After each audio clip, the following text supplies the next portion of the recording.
kita ni faedah dari sudut pendidikan. Dia panggil al-fawaid at-tarbawiyah. Al-fawaid at-tarbawiyah, apa yang kita dapat daripada surah ini. Tuan-tuan kena ingatlah. Yang kita dapat daripada surah ini, yang pertama sekali, wa ja'ala lakumus sam'a wal absara wal afidah. Tengok ayat yang awal kita baca tadi. Ayat 9. Allah kata, aku jadikan kamu pendengaran, penglihatan dan mata. Kata ulama, yang bagi lil insan, sepatutnya manusia itu bersyukur kepada Allah Ta'ala mengikut nikmat yang ada. Nikmat telinga ni besar, maka kita gunalah telinga untuk mendekatkan diri kepada Allah dengan belajar, dengar Quran, dengar nasihat, dengar benda-benda baik. Mata pula macam mana nak syukur mata? Dengan kita tak tengok benda-benda mungkar, benda maksiat, benda haram, tak tengok. Hati, al-qalbu, kita kena berfikir sebelum kita buat, sebelum kita bercakap. Aku nak buat benda ni, Allah izin ke tidak? Tak izin. No. Aku nak tulis benda ni ada manfaat tak? Menimbulkan spekulasi, menimbulkan fitnah. Jangan tulis. Kita ni orang Arab kata yutliku sara, lepas je ke tangan nak tulis apa tulis. La. Jadi hati kena mikir sebelum kita buat, fikir. Allahu Akbar. Mana kita faham tadi tertib mata telinga sudah kita bahas tadi. Saya tak nak ulang balik lah, kan? Mana tertib ni? Kemudian kita dengar, kemudian lihat, kemudian fikir, kemudian jawab dalam peperiksaan. Masya Allah. Kenapa Allah Ta'ala buat telinga sam'a wal absar? Hikmah dia tadi kita sudah bincang. Telinga ni tak boleh dengar banyak benda, dia tak faham. Mata dia boleh tengok banyak perkara, dan telinga lebih hebat daripada mata. Wallahu alam. Yang kedua, dari sudut pendidik tarbiyahnya, qalilan ma tashkurun. Allah Ta'ala cerca mereka yang tidak bersyukur. Nikmat aku kau ambil, tapi kamu tidak syukur kepada aku. Ini satu benda yang besar. Alhamdulillah para pelajar sekalian, saya sudah sebut banyak kali kategori syukur itu. Syukur itu mengikut kategori. Orang ada harta, syukur dia dengan infak. Orang ada ilmu, syukur dia dengan mengajar. Orang yang dapat ilmu, syukur dia dengan beramal. Syukur, tengok kategori.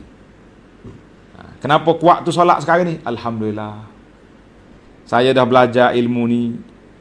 Saya dah belajar dah dengan guru Al-Faqih Abu Anas kata, kita kena jaga solat sunat kita hari-hari ni, kena jaga. Dia panggil projek mega mampu milik. Jadi saya tak tinggal lagi lah. Sebagaimana yang selalu dikempen oleh Abu Anas dalam buku dia tu, kan, sunnah muamalanku. Bagaimana contoh-contoh sahabat bila jumpa sunnah Nabi, mereka tak tinggal. Syukur. Maknanya syukur dapat ilmu, amalkan dia. Kata di para ulama, siapa dia nak ingat ilmu dia supaya tak lupa? Tulis tip supaya tidak lupa ilmu. Apa dia? Yang pertama, kita ajar balik kepada orang. Yang kedua, kita amalkan apa yang kita belajar. Tak lupa, insya-Allah. Tapi kalau amal pun tidak, bagi tahu pada orang pun tidak, lupa terus. Kerana itu, tuan-tuan dan puan-puan yang duk catat belajar ni, contohnya kita belajar di masjid, anak tak pergi, kecil, budak-budak. Balik tu kita kumpul anak kita. Mari sini, mari sini. Mak nak cerita apa yang mak belajar tadi. Kenapa Allah tak buat telinga dulu, kemudian mata pula diguna jamak, kenapa absar, kenapa afidah? Masya Allah. Ini tip tak lupa ilmu dengan dua perkara. Yang pertama amal, yang kedua cerita, ajar kepada orang. Insya Allah tak lupa. Tapi kalau balik simpan, kita sendiri pun lupa juga. Apa lagi nak apa lagi nak suruh orang tak lupa, kita sendiri terlupa apa yang kita belajar. Na'udzubillah. Baik, yang ketiga, kita berpindah kepada fawaid ilmiah. Yang ketiga, Allah gambar di sini Al-Aziz Ar-Rahim. Ulama tadabbur kata isbatu hazainal ismaini min asma'ihi ta'ala. Kita isbatkan dua ni nama Allah Azza wa Jalla, yang nama dia Al-Aziz Ar-Rahim, dan dia juga mengandungi sifat Allah Ta'ala. Sifat dia Al-Aziz, yang maha gagah perkasa, Ar-Rahim yang ke-19. Jadi dua sifat ni lah kita boleh hidup atas dunia ni. Dua sifat ni. Bila kita rasa nak buat benda tak baik, kita tengok Aziz. Bila kita sudah tersalah, Rahim. Alhamdulillah, luahnya rahmat Allah kepada hamba dia. Baik, kita pergi kepada ayat ini juga, Al-Azizur Rahim juga, ima'un, menjadi isyarat bahawa Allah SWT itu mengambil kira kemaslahatan hamba-hamba dia, tafaddulan wa ihsanan, semata-mata limpah kurnia Allah kepada kita. Baik, Alhamdulillah. Yang keempat, Allah kata, allazi ahsana kulla syai'in khalaqah. Allah yang menciptakan tiap suatu itu dengan sebaik-baiknya, dengan teliti, dengan penuh hikmah, strategi. Jadi kata ulama, setiap makhluk itu Allah buat munasabah dengan kedudukan dia. Munasabah dengan kedudukan dia. Lepas tu kita tengok tak sama. Ada hayawan duduk dalam hutan, ada hayawan duduk dalam tanah, ada dalam air, ada atas pokok, ada terbang, ada berjalan. Allahu Akbar. Kita tengok binatang yang paling mudah sekali, monyet. Oi, monyet ni senang dia, tuan-tuan. Dia boleh melompat dari pokok ke pokok. Pum, sana copak sini, lompat sini. Monyet. Hayawan yang paling susah pergerakan dia gajah. Walaupun dia besar, tapi susah, Masya Allah. Tengok sekali anak dia jatuh dalam lubang. Macam mana gajah nak angkat? Dia ada tangan dia belala tu, nak pusing angkat anak, nak duka anak dia angkat naik pun tak boleh. Payah dia punya. Sampai kena bawa jentolak mari sodok tanah tu baru nak naik anak gajah, mak gajah naik. Payah. Mana Allah Taala buat setiap tempat tu mengikut kesesuaian. Dia buat bumi ni keras supaya apa? Supaya kita boleh duduk atas dia. Kita boleh bercucuk tanam. Kalau bumi lembek, nyek-nyek macam air, macam mana nak duduk? Masya Allah. Allah tadi cakap udara ni dia panggil salalah. Salalah ni maknanya lembut udara ni. Sebab apa? Listinsyak, kita boleh hidup udara. Boleh masuk. Kalau udara tu keras, berdebu, jawabnya mati dah kita. Masya Allah tabarak. Oksigen. Kenapa air lembut? Sayalanul ma. Air tu mengalir. Lish, kenapa? Kerana air ni kita boleh bawa mana-mana tempat kita nak pergi. Mana-mana tempat. Dia boleh duduk dalam besi boleh, dalam plastik boleh, dalam apa je boleh. Dia air tu. Sebab tu dia kecil tapi besar. Dia lembut tapi keras. Siapa dia? Air. Kenapa api bila kita nyalakan dia naik ke atas? Kenapa api bila kita nyala dia naik atas? Lish, kenapa? Bayangkan kalau api bila kita nyala dia pergi sana. Pergi kanan, pergi kiri, jawabnya banyaklah kebakaran di atas dunia ini. Betul tak? Nyala api, pergi sana. Nyala api dapur, perak mari. Kita pun terbakar. Tapi Allah buat nyala api, naik ke atas. Lish? Sebab apa? Sebab naik ke atas, dia tak terbakar. Kecuali ada benda atas dia. Tapi kalau pergi kiri kanan, boleh bayangkan bagaimana kebakaran itu berlaku. Masya Allah. Tuan-tuan senaraikan lagi apa yang ada dalam kepala awak, nak nyatakan kenapa kita kena bersyukur. Ahsana kulla syai. Allah Ta'ala buat cantik segala perkara.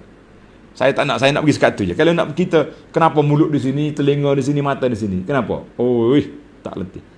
Tuan ambil telinga tak, mulut tak sini, ini. Hidung dekat belakang, macam nak makan. Ambil makanan, mata tengok okey je nampak, tak pasti. Tanya, hidung macam mana? Beres. Bau sedap, baru mari ke mulut. Mau kita kena makan. Habis?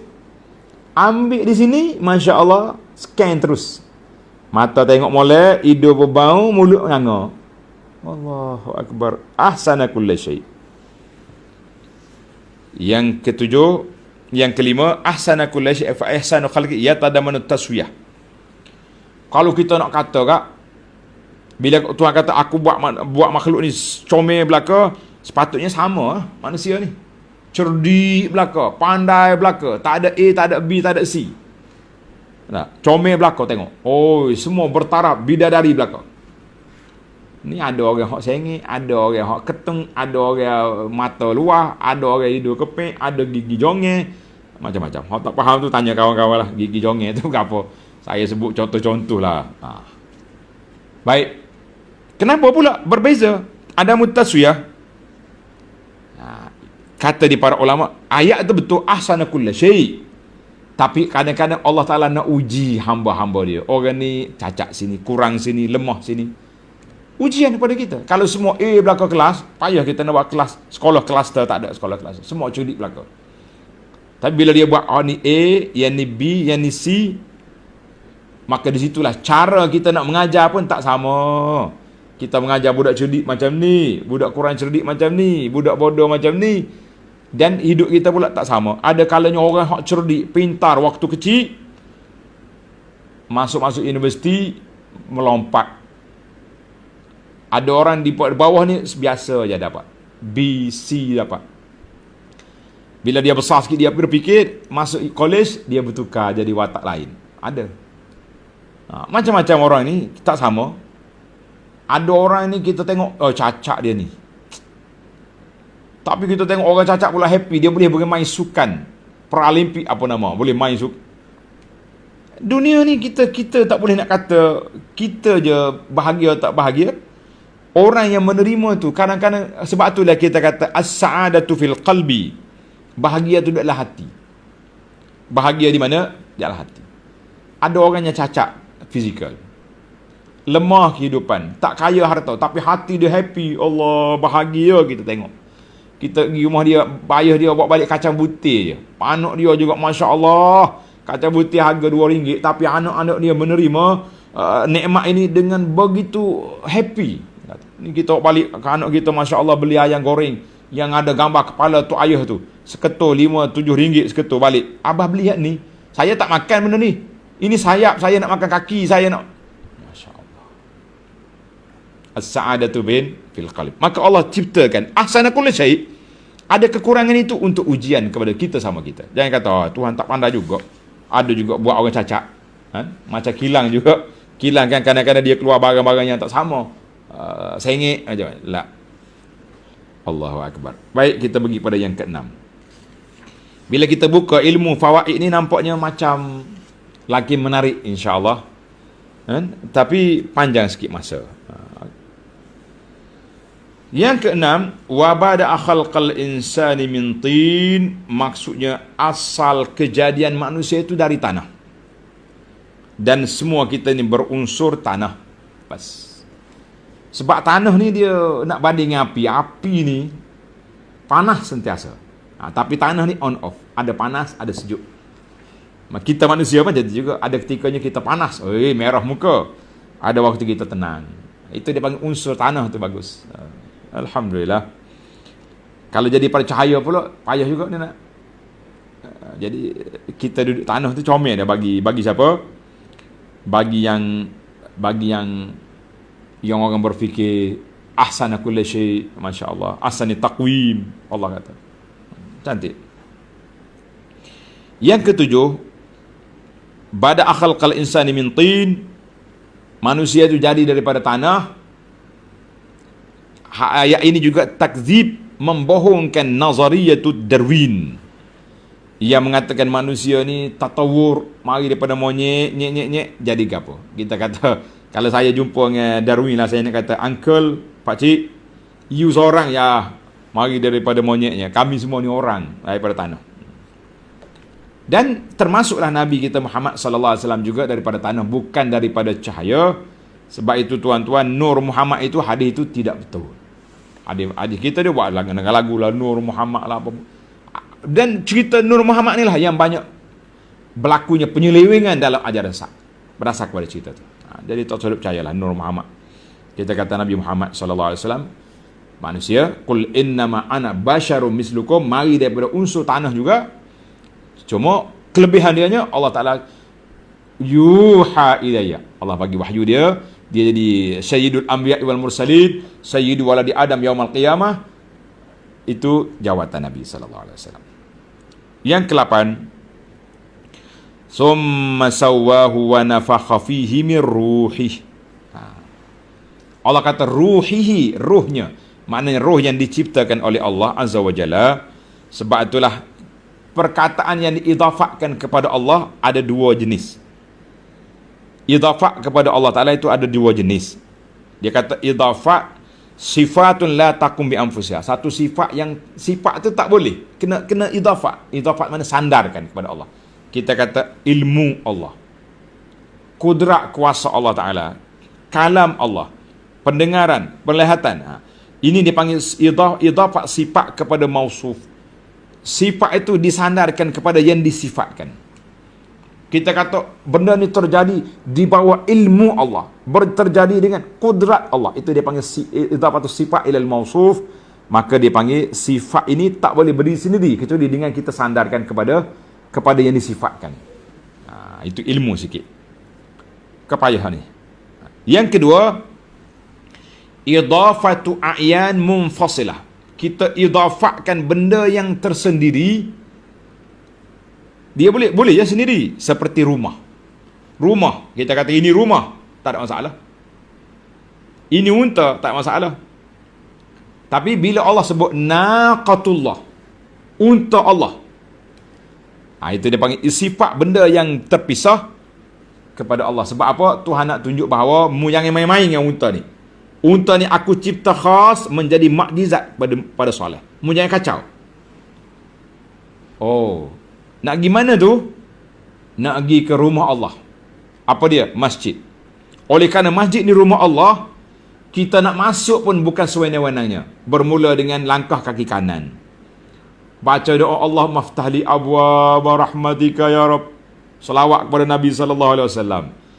Masuk masjid, tak boleh duduk main-main. Mula dengan solat dulu. Sama ada solat qabliyah ataupun solat tahiyatul masjid. Sebab apa? Sebab rumah Allah. Itu dia panggil idafat tashrif. Sandaran kemuliaan.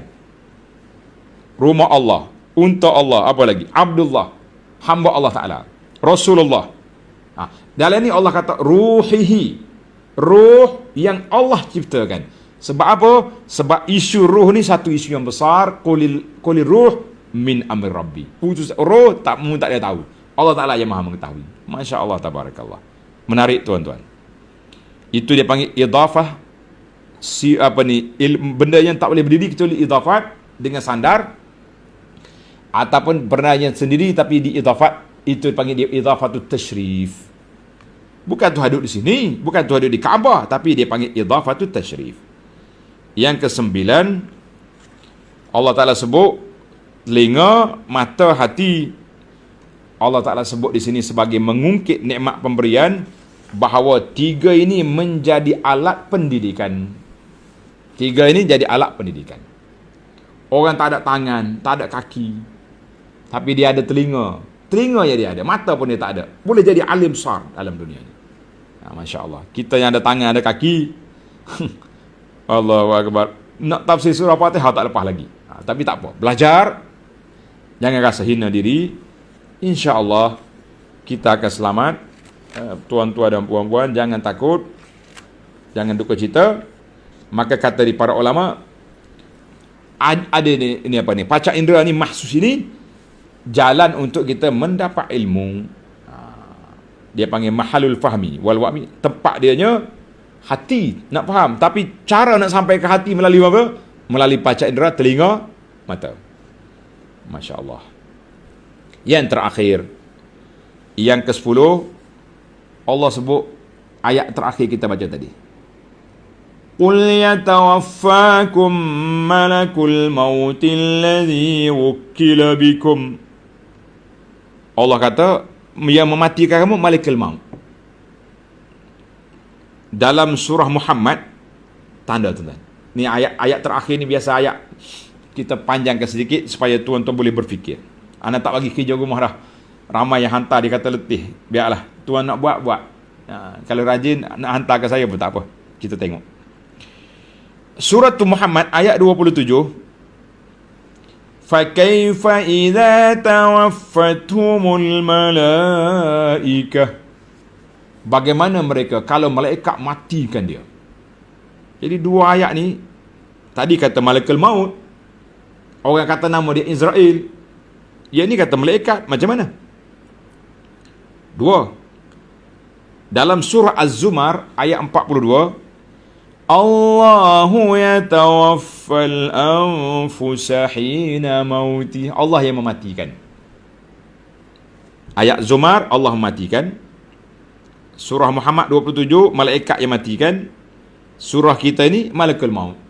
Macam mana kita nak taufik? Jawab dianya, malakul maut itu memang tugas besar mematikan, mengambil nyawa ni, malakul maut. Hazal dipanggil big boss, ketua eksekutif. Malaikat mati orang ni, malakul maut. Tetapi malaikat ramai-ramai itu apa? Itu pembantu awan. Pembantu pada malakul maut tu malaikat lain. Biasa kan kalau nak mati dia pergi ramai. Jadi ini pembantu-pembantu. Habis Allah ya tawaf. Semua itu dengan izin Allah, dengan perintah Allah. Alhamdulillah, 3 ayat ini tidak bercanggah. Karena itu saya bagi tahu kepada tuan-tuan, ilmu tadabbur ini bila kita kumpul ayat, kenapa malaikat? Kenapa malakul maut? Kenapa Allah? Jawabnya tak. 3. Allah yang memerintahkan. Malakul maut yang menerima tugas. Malaikat lain menjalankan tugas. Alhamdulillah. Sesalah kita, yang penting bagi kitanya, malaikat maut datang, kita sudah bersedia dengan istighfar yang banyak, dengan taubat yang banyak, sedekah yang banyak, hatinya bersih, dan kita mati dengan husnul khatimah. Allahumma khtim lana bi husnul khatimah. Ya Allah, akhirlah hidup kami dengan husnul khatimah. Datangkan kami malaikat maut dalam keadaan yang baik, aman, damai. Kita mati dengan keadaan yang baik. Amin ya rabbal alamin. InsyaAllah dalam ayat 12 kita tengok bagaimana keadaan kematian. Subhanakallahumma wa bihamdika, asyhadu an la ilaha illa anta astaghfiruka wa atubu ilaik. Wa sallallahu ala nabiyyina Muhammad wa ala alihi wa sahbihi ajma'in walhamdulillahi rabbil alamin. Para jemaah